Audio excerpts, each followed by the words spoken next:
Abra o seu Facebook e veja as notícias sobre política. Agora tenta averiguar a veracidade dessas notícias. Dentre um amontoado de informações, muitas delas são as chamadas fake news. Notícias falsas propagadas para descredibilizar um candidato da oposição ou para atribuir um mérito a si mesmo. Essas notícias se propagam a uma velocidade que não podemos controlar e muito menos temos a habilidade de rastrear. No máximo, podemos nos proteger. Elas estão cada vez mais convincentes, de forma que facilmente somos enganados. A propagação de fake news, de fato, tem perdido o controle e alcançado proporções cada vez maiores. Atribui-se a Joseph Goebbels a frase que uma mentira repetida 1000 vezes torna-se verdade. Goebbels não era ninguém menos que o ministro da propaganda de Adolf Hitler. Com a facilidade moderna de propagar informação, mentiras podem ser repetidas milhões de vezes, ao ponto de se tornarem verdades cada vez mais convincentes. Se Goebbels pôde convencer a Alemanha a favor do nazismo, as fake news de hoje conseguem convencer gente inteligente de que a Terra é plana, de que vacina causa autismo ou que o candidato da oposição come criancinha. Existe uma cena muito conhecida do filme estadunidense Thank You for Smoking, onde pai e filho conversam sobre como o pai pode defender empresas de cigarro, uma vez que o fumo causa todos os efeitos maléficos que nós sabemos. Todo mundo sabe que cigarros causam câncer, impotência, aborto em mulheres grávidas, mortes de pessoas outrora saudáveis. Mas quando uma propaganda ou um filme coloca o cigarro nas mãos de um homem forte, de uma mulher exuberante, ou ainda de um moribundo que não liga mais para a vida, ele convence o público-alvo de que consumir o produto tem um significado a mais. As fake news acabam se propagando da mesma forma. Há vários vieses de confirmação que se dão através disso. E quando uma notícia, mesmo que de veracidade duvidosa, nos vende um produto que nós queremos muito, é muito fácil nos deixarmos convencer. Arthur Schopenhauer, na sua Dialética Erística, publicada em português sob o título Como Vencer um Debate Sem Precisar Ter Razão, se propõe a discutir vários estratagemas que podem ser utilizados em debates para ganhá-los a despeito da verdade. O seu objetivo não é nos ensinar a fazer isso, mas nos instruir para que não caiamos nesse tipo de estratégia. Na obra, o filósofo afirma: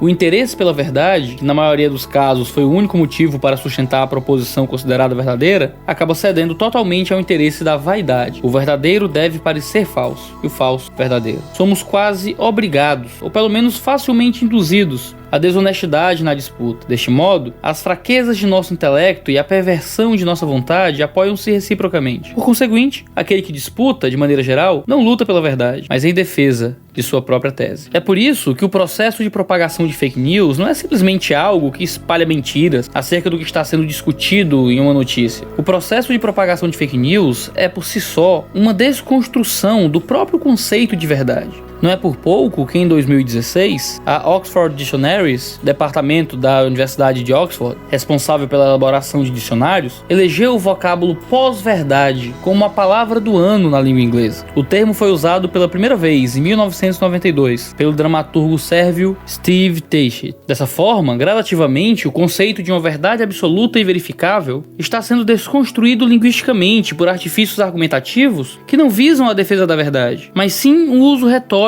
da linguagem, onde o que importa é ter razão. George Orwell, no seu clássico 1984, diz que liberdade é liberdade para dizer que 2 mais 2 é igual a 4. No seu livro, a liberdade consiste no poder de conseguir falar a verdade, de descrever o mundo como ele o é, sem a mediação das ideias do partido. Orwell é importante porque muitas vezes, na tentativa de vencer as fake news, nós caímos em outro problema. Do problema da dominação ideológica das redes sociais, dos meios de comunicação, da chamada democratização da mídia, que muitas vezes não é nada mais do que dar o controle da nossa voz para o Estado. No período da ditadura militar no Brasil, é muito bem documentado que censores impediam certas notícias, a divulgação de certas canções, a informação só era transmitida se aprovada pelo governo. Hoje, muitos que choram a censura que receberam no período da ditadura militar querem imprimir o seu próprio controle de mídia. Protocola-se representações ao Tribunal Superior Eleitoral, pedindo regras mais rígidas para o uso do WhatsApp. Na tentativa de impedir notícias falsas, coloca-se na mão da instituição que possui o monopólio legítimo do uso da força, para controlar os meios que usamos para nos comunicar. Como se os interesses estatais não pudessem atrapalhar a transmissão da informação. Sob a desculpa de evitar a propagação de fake news, o Facebook e o Twitter têm feito uma verdadeira perseguição ideológica em suas redes, deletando páginas e perfis pertencentes sintetizar um único espectro ideológico. Imagina como seria se até a mídia virtual e descentralizada tiver que prestar continência aos ideais do governo. Se no universo de comunicação descentralizado nós estamos sujeitos a notícias falsas, em um ambiente de profundo controle, estamos sujeitos a notícias ideologicamente localizadas. A liberdade de dizer que 2 mais 2 são 4 vive por um 3, seja de um lado ou do outro. Por isso que proferir a verdade é um ato libertador em tempos que a propagação de falsas notícias e do controle ideológico das mídias se alastram e escravizam aqueles que estão sendo enganados ou controlados. De todo jeito, a gente está sujeito a sistemas que cegam aqueles que se submetem, nos fazendo acreditar que as mentiras servem ao ideal. Assim, a liberdade para dizer a verdade é um ato de rebelião ao sistema estabelecido. É terrível viver à sombra de um ministério da verdade,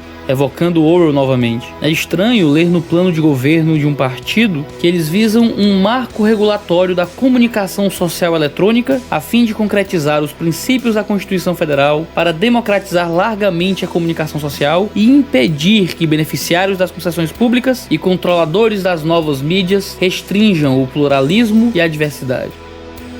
Viver em um contexto de controle ideológico é muito mais perigoso, é muito mais difícil de fugir, é muito mais difícil de nos protegermos. E se não for conveniente para o partido, podem nos proibir de dizer que 2 mais 2 são 4. Fake news são coisas terríveis. O controle da mídia é muito pior.